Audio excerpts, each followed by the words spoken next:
உஜ்ஜயினி நாட்டை ஆட்சி செய்த விக்ரமாதித்தன்.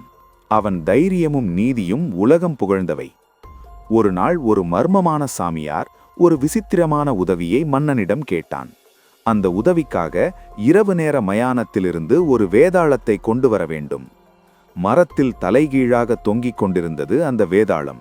அதை பார்த்தும் பயப்படாதவன் விக்ரமன். அதை தோளில் சுமந்து கொண்டு வரத் தொடங்கினான். ஆனால் இது சாதாரண வேதாளம் அல்ல.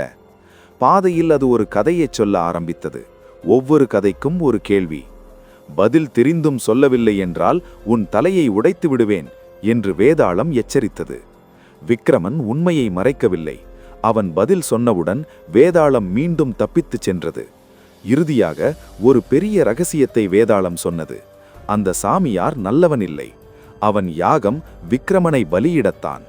அதை அறிந்த விக்ரமன், முதலில் நீ எப்படி வணங்குவது என்று காட்டுங்கள் என்றான். சாமியார் குனிந்தவுடன் ஒரே அடியில் அவனை வென்றான் விக்ரமன். வேதாளம் சிரித்தது. அறிவும் உண்மையும் அவனை காப்பாற்றின. இந்த கதை சொல்லுவது ஒன்றுதான்.